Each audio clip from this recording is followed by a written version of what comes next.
жылға дейін Қарасай полиция басқармасының тергеу бөлімінің тергеуші лауазымында жұмыс атқарып келдім.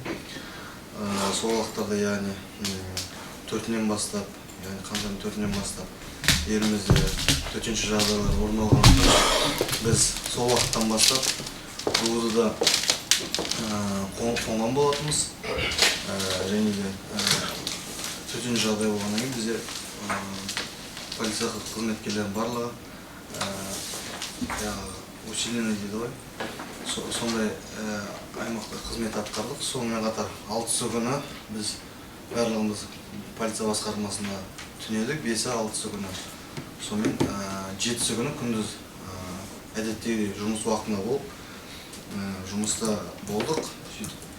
Кешкі сағат 20:00-21:00 шамасында полиция Қарасай полиция басқармасының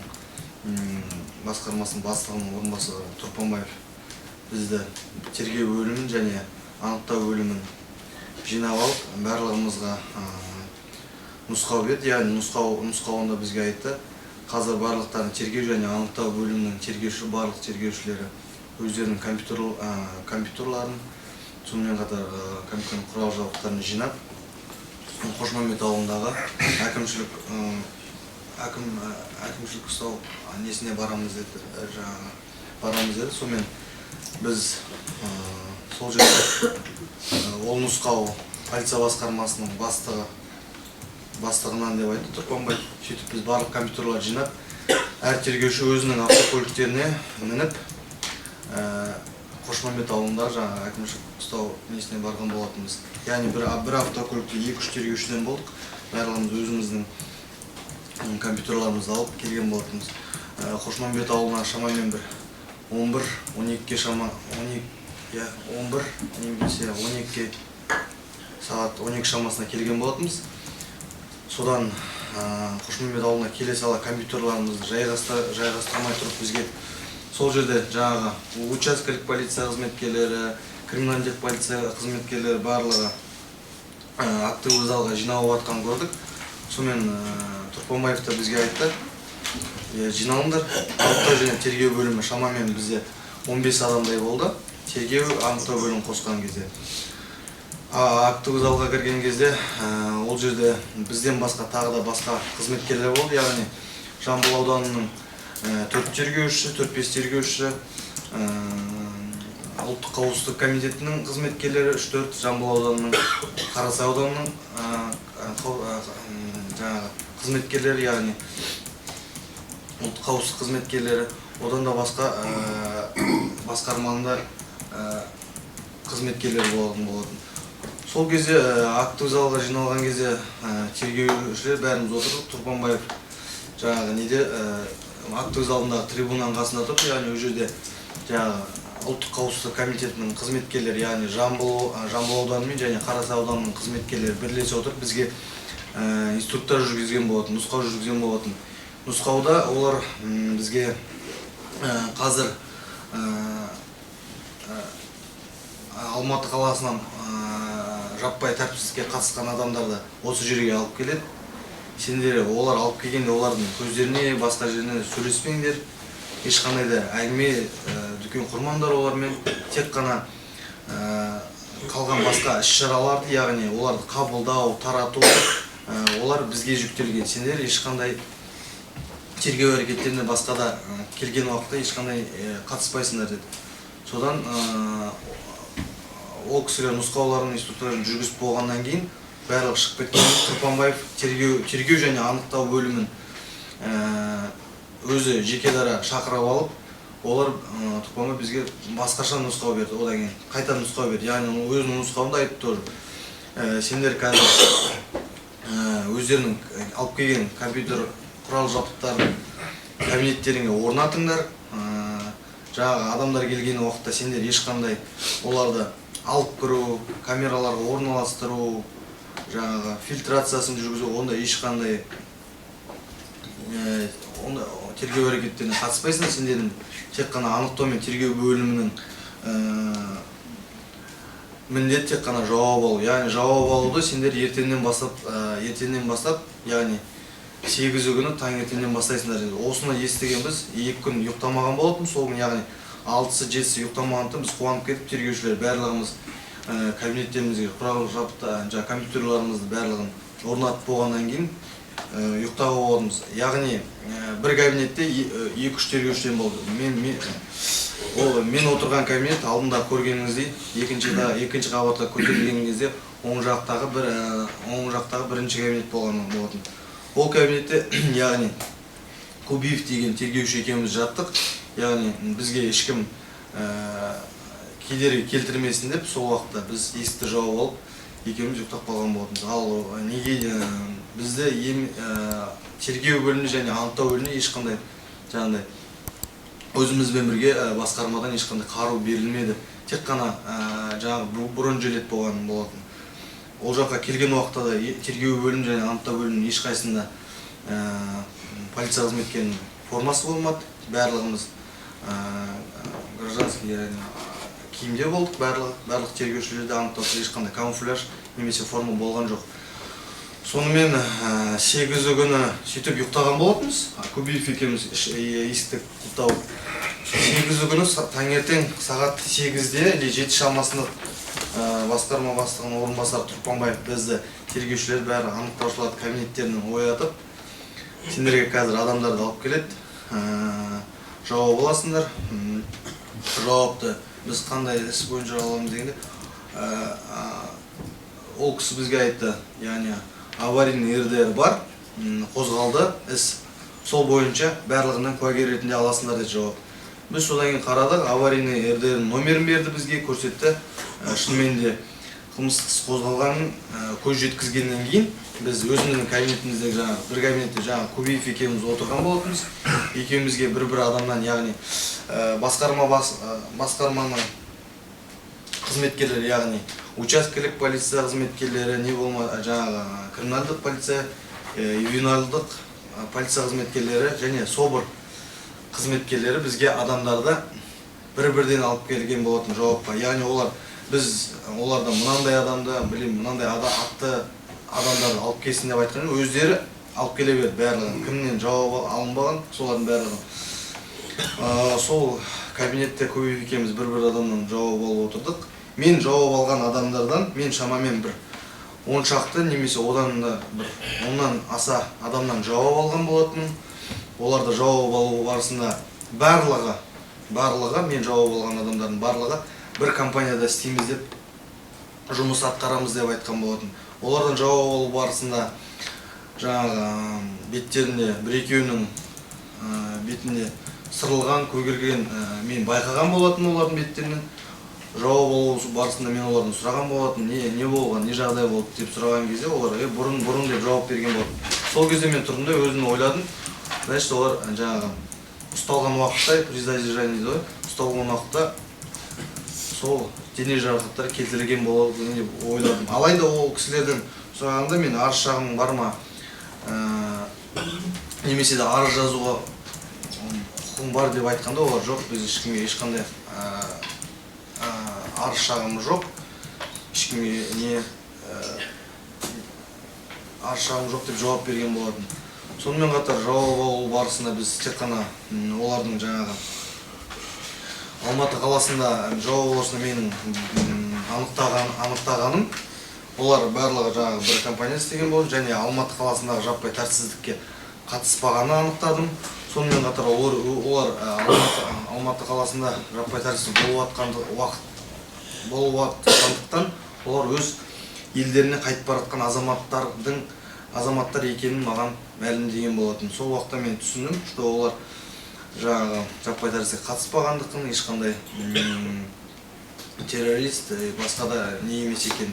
Себебі бізге инструктор жүргізген уақытта ұлттық қауіпсіздік комитетінің қызметкерлері барлығымызға және де сол жердегі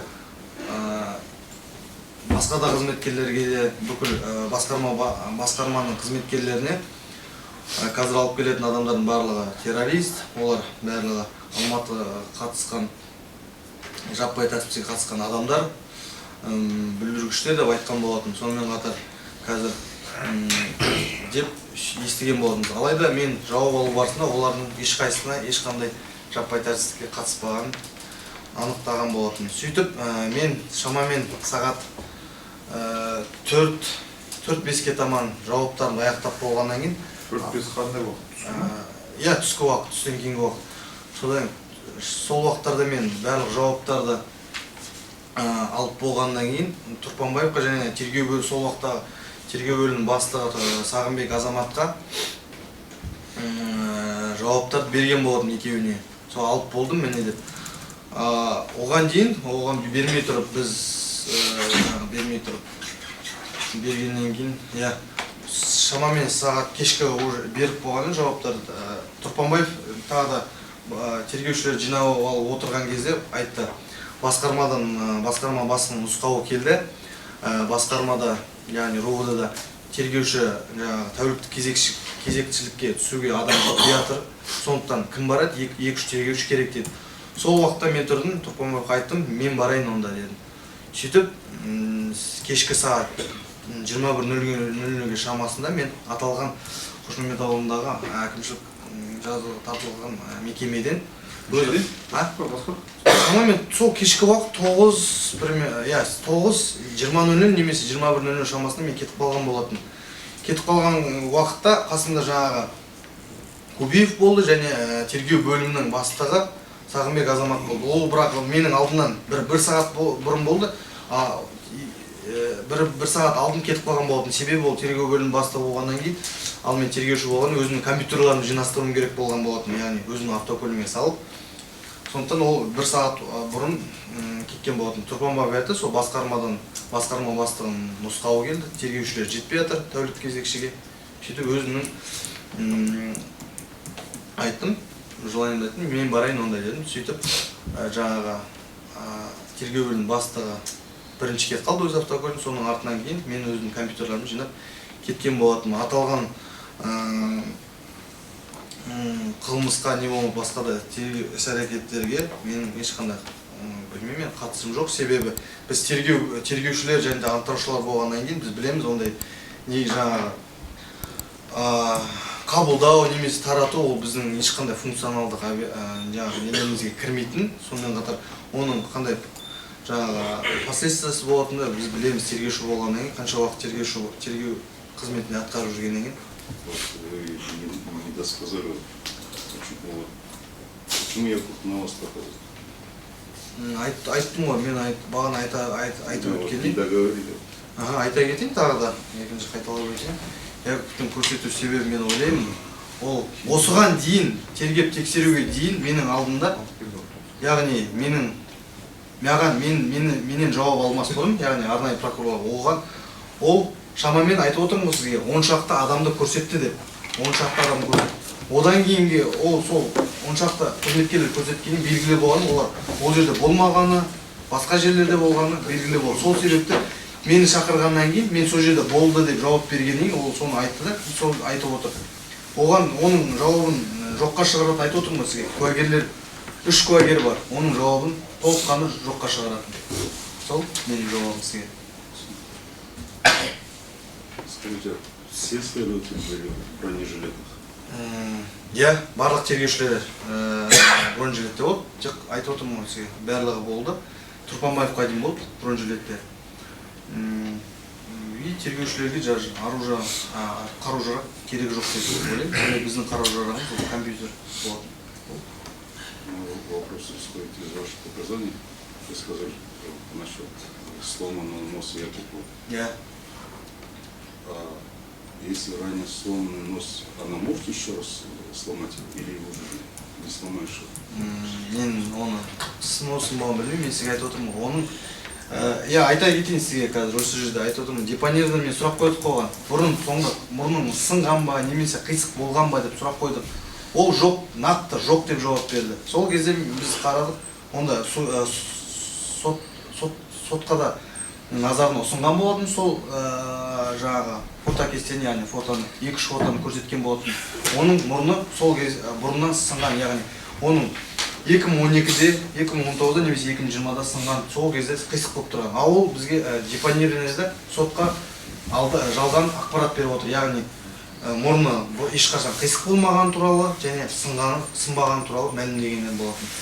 Жоқ, жауабым сізге. Скажите, вы сказали, что спецпрокурору предлагалось вам дать показания на вашего руководителя, правильно? Я. По данному факту вы куда-нибудь обращались? Мен айта кетейін. Возражаю, он уже ответил на этот вопрос. Нет, нужен конкретно. Я айта кетейін осы жерде, мен айттым ғой жаңа сізге. Маған айтты, жауап алу барысында айтты, сен куә болып қала бересің осы жерде. Тек қана жауап жаңағы көрсетсең деп. Мен тұрдым, мен көрмеген затыма қалай жауап берем деген кезде, олар айтты осылай. Жоқ, сізді түсіндім, айтуған келе жатырмын мен. Мен ешқай жерлерге арыз шағым түсірген жоқпын, себебі бізде ешқандай айғақ зат болмағандықтан, тек қана ауызша сөйлескендіктен мен ешқай жерге арыз шағым жазған жоқпын. Мен если диктофонға немесе басқа бір жазып алатын болсам, мен сол кезде арыз шағым түсіретін едім 100%. Нет, вы как следует, вы же знаете, что если в отношении вас были противозаконные действия, это было должно быть фиксироваться где-то. Фиксируется еткен болғанда айтып отырмын мен сізге. Ауызша болғанда. Последовательность ваших показаний это подтвердила бы. Нақты айғақ болмаса біз жазбаймыз арыз шағым. Айтып отырмын сізге, нақты ешқандай айғақ болмаса, оның жазудың бессмысленно. Себебі біз білем, мен де тергеуші болған, ешқандай айғақсыз жаза алмайсың. Жазғанның өзінде оны қысқартып тастайды, оны өзіңіз де білесіз. Но ваши показания это зафиксировалось изначально, и мы последовательно уже мы сейчас об этом. Мен айта кетейін тағы да, осы сәтте айта кетейін тағы да. Тергеп тексеру барысында мен ағана айтқан болатын. Сен қазір осы жерден сенің статусын қайдан өзгертеміз, сен кете берсең болады. Тек қана адвокаттарын, қорғаушыларын ауыстырсаң да дегенде ұсыныстар маған болған еді. Мен сол кезде айтқам, адвокаттарымды да, өзімнің жауабымды да басқанда ауыстырмайтын болған деген. Сол кезде мен қорғаушылар, ол кезде басқа қорғаушылар болатын менде. Сол кісілерге айтқан болатын. Осында етіп жазыңыздар. Себебі мен ана жақта жаңағы тергеу изоляторында болған уақытында. Ол кісілерде сондай болған еді. Сол себепті мен айтылам. Вспомните, пожалуйста, вы сказали, Абильбек приехал, рассказывал, что произошло в городе, да? Я айтып отырды. Не айтқан айтып берейін ба? Уже несколько раз с этим сталкивался. О чем рассказывал Абильбек? Мен ол сәт есімде, толықтай есімде. Ол кісі отырды, енді полковник кісі болғандықтан біз енді сескенеміз, онда қатты бір сұрақ мен өзім жеке қоя алмадым. Мен тек қана бар болған бірақ сұрақ қойдым. Алматы қаласында жаңағыдай полиция басқармасына шабуыл жасалды ма деген ғана сұрақ қойған шығар мен сол кезде. Себебі басқа да бір сіздер не істедіңіздер, атыстыңыздар ма деген сұрақ қойылмады. Ол уже жеке болып кетуші еді. Сонымен қатар, ол кезде маған айтты, тек қана Алматы қаласына шабуыл жасалды деген сұраққа жауап қана берді, маған болды. Жасалды ма деген сұраққа ғана. Я не спросил, что вы задали вопрос. О чем рассказал Абильбек? Что произошло в городе? Мен айтып отырмын ғой сізге, мен сұрақ қойдым, мен сұрағыма жауап алдым, болды. Сол ғана маған айтып берген.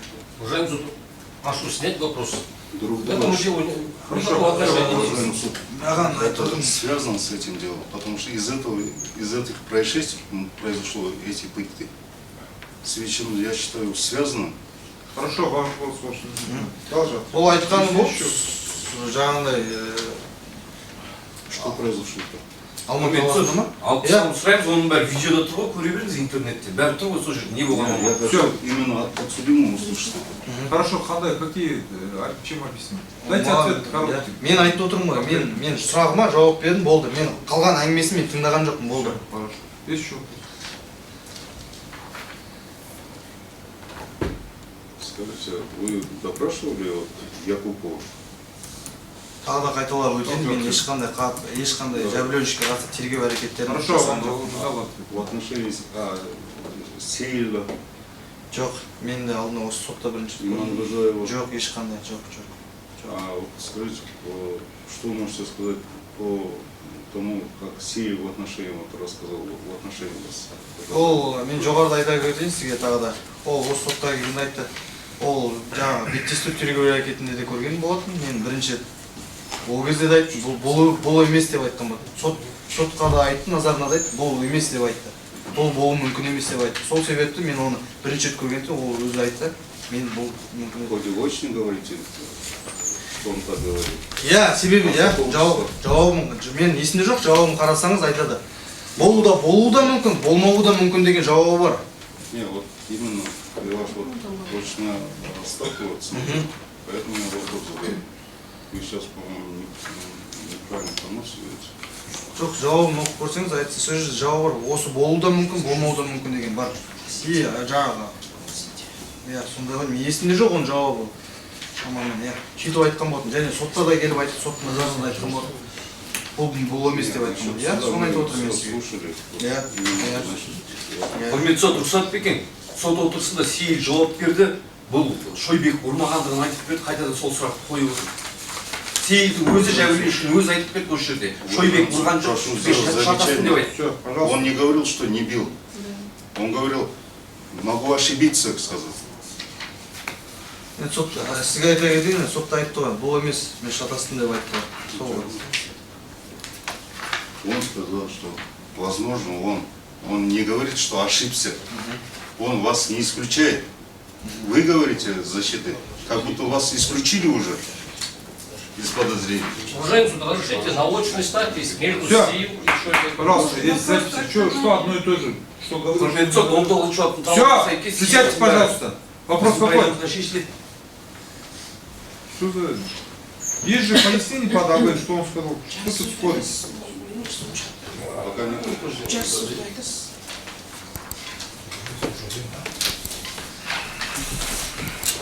Замерз.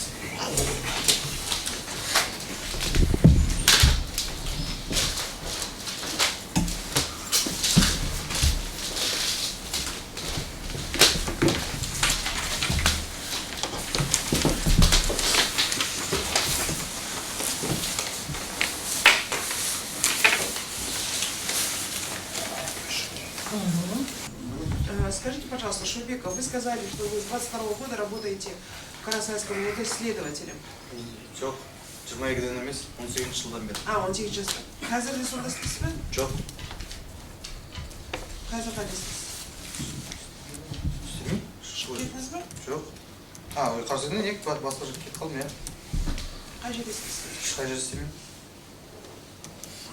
А по какой причине уволились с РОВД? Басқа қызметке ауысу үшін, бірақ ауыспадым. Перевод болды ма? Иә, ауыспадым бірақ. Перевод қай неменеге болды? Перевод қай жерге болды? Мен айта кетейін, 2022 жылы шықтым.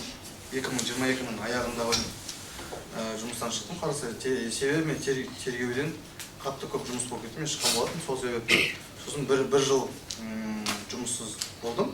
Содан кейін қайтадан Алматы қаласының полиция басқармасына не жинаған болатын, қайтадан документтерімді болды. Бірақ лауазымға тұрмадым. Қазір қай жерде істейсіз, сонымен айтыңызшы. Ешқай жерде істемеймін, жауап бердім ғой сізге. 18 жылдан бастап 4 жылдай тергеуде істедіңіз. 4 жылдан аса. Я. Значит, вы ПК хорошо знаете. Жарит, сіздің жауап бойынша последовательности по вам задавать. Сайтыңыз актовый залда, инструктажка, КНБДен, Жамбылский КНБДен, Карасайский КНБДен кісілер инструктаж жасады. Кто конкретно? Мен олардың түрлерін білем, аттарын білмеймін бірақ. Ең біріншіден сіздерге айтты, сіздер только неме ештеңке істемейсіздер дедіңіз, одан кейін қашан? Через сколько времени сказали, подробнее скажите? Актовый залда жинаған жаңа ұлттық қауіпсіздік қызметкерлері, Қарасай ауданының және Жамбыл ауданының қызметкерлері айтты бізге. Яғни тергеу, анықтау, басқа да қызметкерлер өздері четко олар айтты. Фильтрацияға, яғни күтіп алу, оларды камераға распределить ету сендердің міндеттерің емес. Сендер араласпаңдар, олар террористер. Біз өзіміз олармен айналасамыз. Ішіндегі жаңа басқа ағымдар да бар, басқа недегі бар деген сияқты. Сендер ондайды білмейсіңдер. Өз жұмыстарын жасаңдар болды деді. Сол ғана айтқан. Айтыңызшы, мен что-то ұқпай жатырмын. Анықтаушы деген кісілер это перевод на русский как? Дознаватель. Дознаватель. Содан кейін, через сколько времени поменяли направление? Айтыңыз ғой, содан кейін бір уақыттан кейін қайтадан шақырып басқаша айтты деп. Ол Тұрпанбаев қой. Өзіміздің тек қана тергеу және анықтау бөлімінен нұсқау жүргізді. Болды, өзі ғана. Тағы актовый залда ма? Жоқ, сол өзінің кабинетінде. Тұрпанбаев өз кабинетінде не деп айтты? Бағана айтып өттім ғой. Ешқандай тек қана сендер жауап аласыңдар, бүгін демалыңдар, ұйықтаңдар. Себебі 2 күн ұйықтамадыңдар сендер деді. Демалып алыңдар деді. Осы сәтті пайдаланып ұйықтап алыңдар деп жауап берді.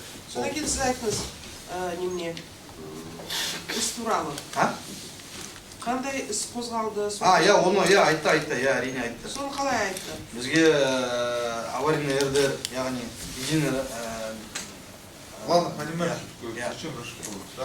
Жоқ, сонда сіздерді бәрін принятие к производству было вам? Вы же... Вы на русском задавайте вопрос. Давайте я начну на русском говорить. Вы же работаете по УПК, вы, прежде чем начать допрос, вы же должны были принять дело к производству. Вы в качестве кого в это дело заступили? Әрине, Кім болдыңыз? айтайын дейін, сұрағымызға жауап қойып қылмыстық істі әр тергеуші өз өндірісіне қабылдайды. Алайда, сол жаңағы аварийный РДРді Тұрпанбаев өзінің флешкасы бар, өзінің өндірісіне қабылдады. Сол себепті біз, как сок дейді ғой, следственный құрылған топ ретінде біз сол қылмыстық істің аясында жауап ала береміз, яғни. Ол любой жерде солай. Сол группаның ішіне кірдіңіз бе? Барлық тергеушілер кірді. Қанша тергеуші болды? 15 шақты. 3-4 дознаватель. Ол сол неме Қарасайдікі ғана болды, және Жамбылдікі де? Жамбылдікі де. Себебі атылған қылмыстық іс бойынша ғана жауап ала аламыз ғой біз енді. Дұрыс қой. Басқа қылмыстық іс болмаса біз жауап алуға құқылы емеспіз. Приказ о создании группы было от имени Турпанбаева? А ол Қарасайдың немесі ғой? Несі? Турпанбаев. Енді мен бастығым ғой, дұрыс қой. Енді Жамбылдың тергеушілерін қалай сокқа кіргізеді, соны сұрақ. Олардың полиция олардың Жамбылдың полиция басқармасының бастығы да еді сол кезде. Ол да кірді? Әрине. Содан кейін жаңа сіз жауабыңызда айттыңыз. Мен түрлерін көрдім, байқадым деп айттыңыз. Қандай дене жарақаттарды көрдіңіз? Көгерген, сырылған болды, мен айттым, не болған деп едім, олар айтты маған жауап алу барысында, мен өзім жауап айтамдар айттым. Бұл бұрын ғой деді, өзбекше деп бір зат айтты, мен сұрдым да айттым. Сосын ойладым мен, значит, при задержании шығады, потому что олар маған айтқан жоқ. Сол себепті мен ойладым, содан мен сұрадым ол кісілерден. Арыз шағымыз бар ма, басқа да неңіз бар ма, олар жоқ деді. И допросында да ешқандай жаңағындай біз оларды қинап, мынандай жауап бер деп айтқан жоқпыз, тек қана по факту жауап алдық, не істедің, не қойдың, қайда баратын деген сияқты сұрақтар. Сіз жаңа айттыңыз, 10 шақты кісінен жауап алдым, бұндай граждане Өзбекистана, солар переводчик болды ма оларға? Переводчик болған жоқ. Қалай сіз түсіндіңіз оның жауаптарыңыз? Мен кішкентай айта кетейін, өзбекше олар айтып отыр, себебі өзбекше айтып отырғаннан кейін қазақ пен өзбектің тілі бірдей болғандықтан, почти сәйкес келетіндей. Олар кейбіреулер орысша деді, кейбіреулер қазақша деді, қайсысын қандай сізге ыңғайлы деді, қазақша айта берейік, бізге қазақша ыңғайлы, сіз де түсінесіз қой деді маған. Мен жарайды дедім, болды. Сіз өзіңіз аудармашы болдыңыз. Сіз өзіңіз аудармашы болдыңыз, иә? Мен аудармашы болған жоқ, мен айтқандарын жазып отырмын. Мен аудармашы емеспін, мен жауаптарын ғана жауап беріп отырмын. Қандай статуста жауап алдыңыз? Куәгер ретінде басқа. Аталған қылмыстық іс бойынша барлық алып келген азаматтардан мен өзім куәгер ретінде жауап алдым. Және де жауап алған адамдарының аттарын да, және де өзімнің лауазымымды, өзімнің атымды да жаздым, және өзімнің қолыммен расталды. Содан кейін сіз айтасыз, осы дене жарақаттарды көрдім. Сіз Турпанбаевқа рапорт жазып, мынандай дене жарақаттар бар, куәлар бәрі дене жарақаттармен келіп отыр, жауап солай беріп отыр, өзбекше беріп отыр деп сондай рапорт жаздыңыз ба? Жоқ, айтайын, осы кезде айта кетейін сізге. Жазған жоқпыз. Себебі жәбірленушілерден ешқандай арыз шағым болған жоқ. Айтты, барлық өзбекше, бірақ қазақша түсінікті. Себебі олар маған айтты, біз Қазақстанда соңғы 10-15 жылда жұмыс істеп жүріп, біз қазақша сөйлей аламыз, қазақша білеміз деп. И олар маған қазақша, бірақ чуть-чуть акценттері болды өзбекше. Сол себепті де мен қазақша алдым, болды. Жаңа сіз айттыңыз, мен 4 жылдай тергеуші болып істедім. Сіз конвенцию против пыток білесіз бе? Вообще пытки туралы Білем, тергеу жасадыңыз ба? Білем, иә. Мен Сол білгендіктен, айта кетейін, сұрағыңызға жауап бере кетейін енді. Білгендіктен мен ол кісілерге ешқандай, жаңағыда айтып отырмын, физикалық, немесе басқа, физикалық, психикалық іш қысым көрсетілген жоқ. Мен өзімнің мен басқаларына жауап бермей, өзіме ғана жауап бергендіктен, мен өзіме берілген адамдардан жауап алдым. Олар ешқандай өздерінің жауаптарында көрсетіп тұр. Тергеушінің сізге физикалық күш көрсетілді ма дегенде, яғни мен жауап отырмын. Олар жоқ деді. Басқа да арыз шағымыңыз бар ма дедім. Жоқ деді. Сол себепті мен оның последствиясын да білемін, несін де білгендіктен мен ондай нелерге жол берген жоқпын. Сіз айттыңыз, жаңа мен конвенцияны білем дедіңіз. УПК бойынша жақсы нелерін білем дедіңіз. Неге дене жарақаттарды көргеннен кейін іс қозғалмадыңыз пытка туралы? Біріншіден айта кетейін, іс не үшін қозғалды? Қозғалмады. Қозғалды. Ол кезде аварийный ердер қозғалды. Яғни, қандай баппен қозғалған? 191-ның 2-ші және 3-ші тармақтармен қозғалған болатын. Себебі ол... Подождите, вопрос другой. Вы увидели, что у них есть повреждение, почему они не возбудили? Ол жерде енді айтып отырмын, одан кейінгі жаңағы Тұрқанбаевтың міндеті ол қозғау, ары қарай айту, қозғау деген сияқты. Жаңағы дежурныйға айту деген сияқты ол біздің емес. Мені қылмыстық істі қозғау менің немде емес, функционал өзімде ол тек қана не ғана қозғайды бізде. Басқармада дежурный ғана қозғайды. Сіз жаңа айттыңыз, мен УПК-ны білемін, конвенцияны білемін. Сол конвенция бойынша ешқандай арыз түсіруге не обязательно. Ол жағын білмеппін, арыз түсіру керек, түсірмеу. Тоғыр айтып отырмын, мен сұрадым ғой. Ол туралы білмедіңіз? Я, ол туралы білмедім. Он же следователь. Ладно, все, Да не надо же факта достаточно. Факт. Он видит лицо. пожалуйста. Да, Он все. не говорит, я не знаю. Это уже не его Так, вы право. между собой будете или... Да, извиняюсь. Просто нас перебивал. Он сзади, потому что они Тише, тут нет, тише. нам не дают Так, задавать. адвокаты, давайте вопросы не решайте. За него хотят Если ответить. считаете не согласны, встаньте и скажите, что не согласны с вопросом. Да. Зачем база тут? Ага. Есть вопрос? Я вопросов много еще, подождите. Сіз айттыңыз, куәлардан жауап алғанда мен олардың дене жарақаттарын көрдім, бірақ сол факт бойынша іс қозғау керек екенін білмедім деп. Мен білген, жоқ, сіз мен бұрмаламаңыз жауабымды. Мен айтып отырмын. Мен олардан арыз шағым бар ма дедім. Олар айтты, бұрында, может, басқа жақта шығар. Маған айтып отыр ол кісі. Біз бұл жақта алған жоқпыз. Мен бұл жақта болмағанды мен терге алмаймын. Қайтадан сізге дұрыстап сұрақ айтып отырмын. Қойыңыз. За русским задать? Да, можно, Да, давайте. Я вам еще раз задаю этот же вопрос. Вы сказали, что вы знаете хорошо конвенцию о пыток. УПК хорошо знаете. Вы работали следователем. Вы знали о том, что по фактам пыток не обязательно регистрировать заявление.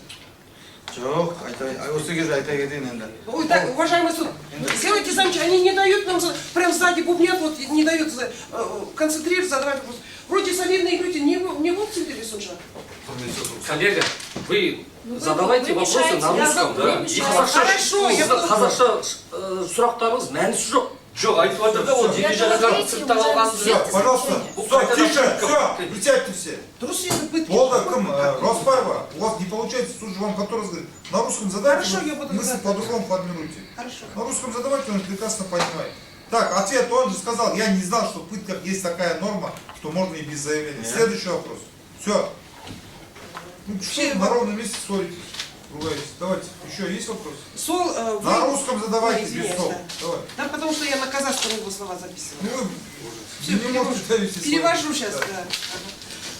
Вы подтверждаете о том, что вы видели эти пытки, но рапорт не писали. Жоқ, мен пыткаларды көрген жоқпын. Мен жауабын бұрмаламан, мен тек қана көрдім бетіндегі жаңа сырықтарды. Все, вопрос снимается. Смотрите, он дал ответ. Тогда давайте, если непонятно, переводим. Он дал ответ, что он видел сайт, задал вопрос. Они не сказали, что нет претензий к настоящим событиям. Поэтому он посчитал, что нет вопроса, Нет заявления, значит не надо. Ага, дальше Ну, вопрос. Скажите, пожалуйста, вот вам же их, этих свидетелей на тот момент задержали и привезли. иә Был протокол задержания, был протокол доставления. осы жерде айта кетейін енді задержание протоколы біз оларды ұстамағаннан кейін біз задержание алып келмегеннен кейін оларды біз толтыру біздің құқығында емес. УПК-ны ашып қарасаңыздар, кім задержание жасайды, солар жасайды. Кім алып келді доставление жасайды, солар толтырады протокол. Тек қана біз, мен айтып отырмын, мен тек қана жауап алу хаттамасы, только протокол допросаған жасадым, болды. Ал қалғандар менің компетенциямда емес, доставление туралы, задержание туралы. Хорошо, вам вопрос был, вообще имелся протокол задержания? Мен білмеймін, мен жасаған жоқпын оны.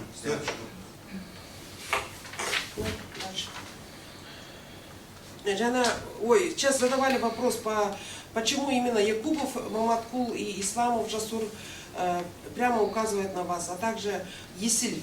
Почему? Жоқ, осы жерде қателеспен тағы да бұрмалап отыр. Есілі де жаңағыда. Вопрос снимается, он дал ответ. Следующий вопрос.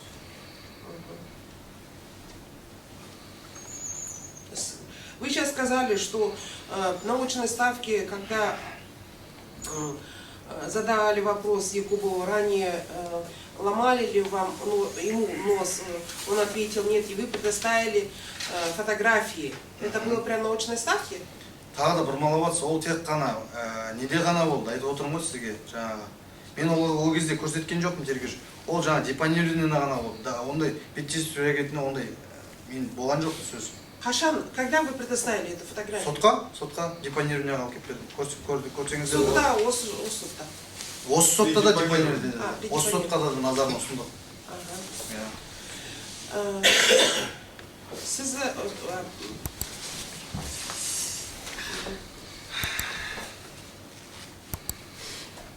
у нас вопрос, был задан вопрос, да, уже? Вопрос прокурором был задан. Вы по поводу того, что спецпрокуроры оказывали давление? Оказывали давление. Да. Жауап бердім ол сұраққа.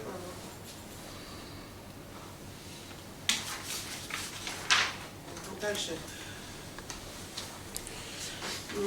Судагин, вы сейчас сказали, что 8 января приехал Абильбеков, полковник, и вы, и вам было интересно, что... Да. Абильбеков видел состояние этих задержанных? Мен көрмедім, тек қана біз бір кабинетте отыр, мен оның қалған іс-әрекеттерін мен білмеймін, артынан аңдып жүрмеймін, сол себепті мен білмеймін, оны көргендігі, көрмегендігі туралы мен білмеймін, оны айта алмаймын да сізге. Абильбеков заходил в вам кабинет, когда вы проводили следствие? Жоқ. Мен кірдім, айтып отырмын, мен сізге бағана тағы Все понимаю. Турбанбеков заходил? Жоқ, көрген жоқ.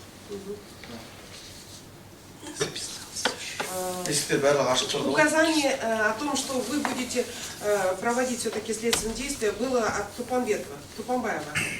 Турбанбаев те басқармасы. Қалай, мен сұрағымды дұрыстап қойыңыз, тағы мен сөйлей аламын. Вы же сейчас сказали... Жауап алу хаттамасы ма? Негізі тергеу әрекет. Енді айтып отыр ғой. Повторите вопрос, он не понял. Все понял. Мен түсінген жоқпын, шынымды айтайын, түсінген жоқпын. Вы сейчас сказали, что в актовом зале, когда вам давали указания сотрудники КНБ, что вы ничего не будете делать, будете только проводить следственные действия. Айта кетейін, А потом уже отдельно Тупанбаев вас вызвал в свой кабинет и сказал, будете проводить следственные действия, сейчас отдыхайте, так? Жоқ.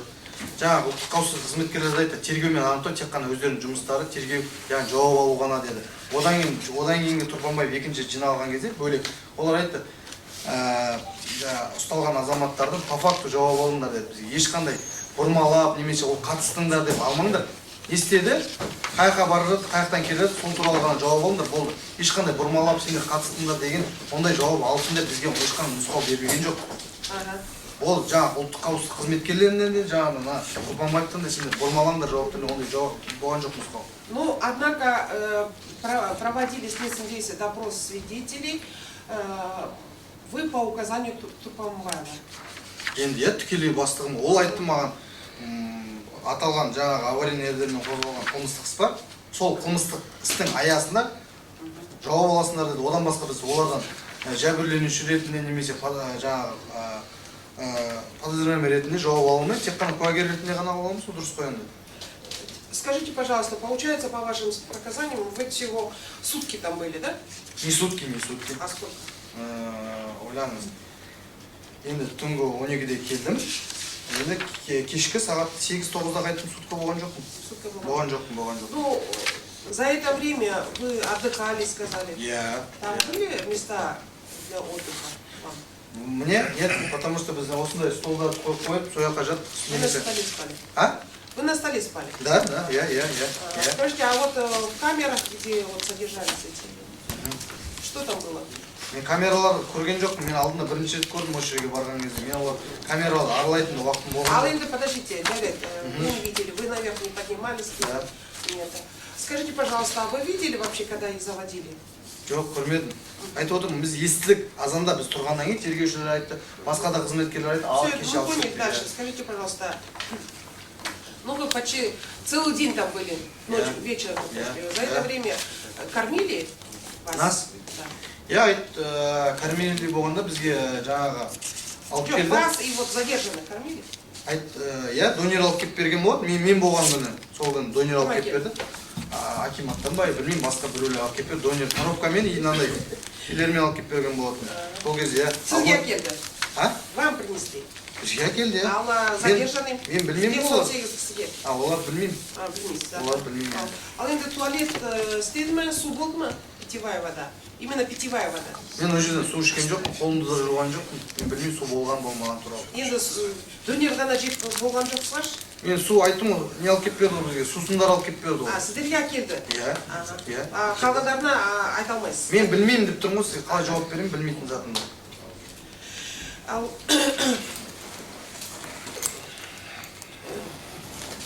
содан кейін врачи были там, да? Мен білмеймін оны. Он білмейсіз. А сол среди задержанных были тяжелобольные?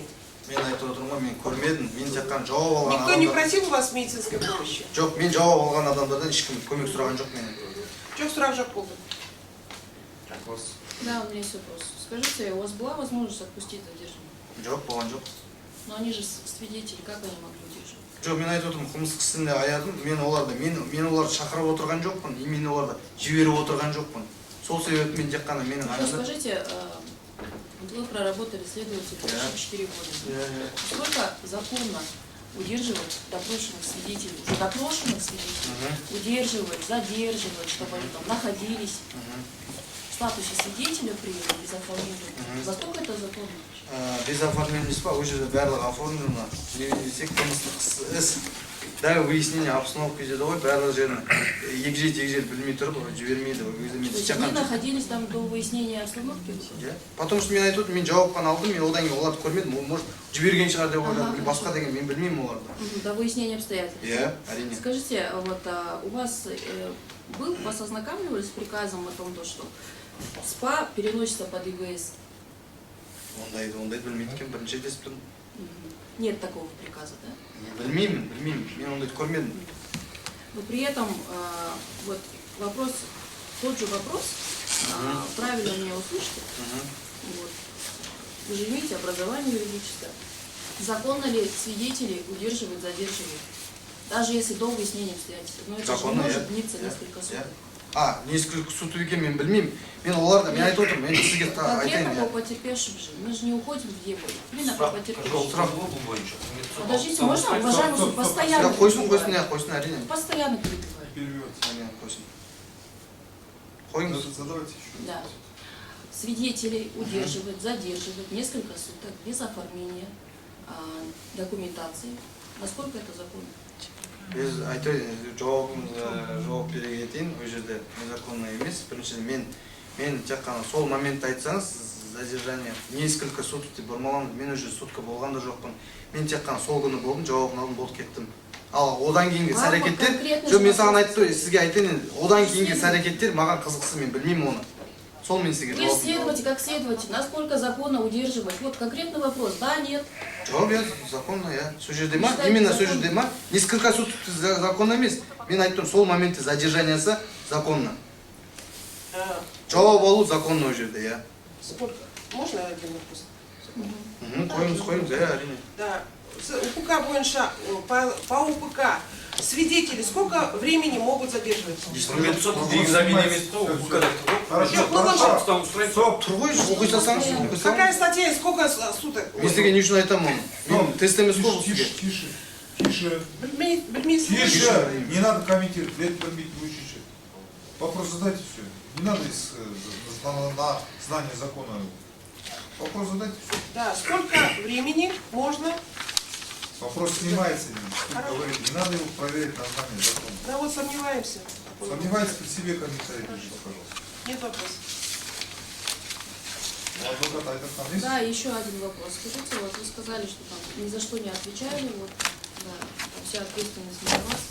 Кто занимался тогда фильтрационной работой? Мен сізге, мен ешқандай нем қатысым жоқ деп мен сізге айтқан жоқпын.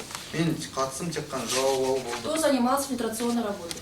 Айтты, қауіпсіздік комитеті өздері айтты. Мен көрген жоқпын олар қалай фильтрация жасаған. Бізге айтты, біз фильтрация жасаймыз деп Кім болды. айтты? Сол кісілер ұлттық қауіпсіздік қызметкерлері. Уже үшінші рет жауап беріп жатырмын осы сұраққа. Ну, это же ваш вопрос, естественно, будете отвечать. Вы руководству докладывали и тому же сотруднику КНБ о том, что у вас задержаны свидетели? Олар келмейді бізге нұсқау жасады ғой. Келмей тұрып жасады ғой. Оны қалай біледі олардың, өздері қалай біледі. Біз де оларға қалай айтамыз. Нет, конкретно, да, нет. Сіз Докладывали или сұрақ нет? дұрыстап қойыңызшы, мен сіздің дұрыстап. Мне замечание надо делать и оценку моей работе тоже. Енді Конкретный сұрақ вопрос. дұрыстап. Вы докладывали сотрудникам КНБ, кто отвечал за фильтрационную работу, о том, что у вас задержаны свидетели? Да, нет. Қалай мен сізге олар доклад Уважаемый берем? Доклад берем, олар алып келіп қойған адамдар ғой, мен олар қалай доклад берем? Задержанныйлар, олар алып келіп қойған Да, адамдар. нет. Доклад или что? Жоқ, доклад берген жоқпын, иә. Вот, всё. Так, давайте спокойнее, без эмоций. Что за это? Спокойнее. Вы спокойно отвечаете на Я- вопрос. Спокойно задавайте. Не мешайте на вопрос.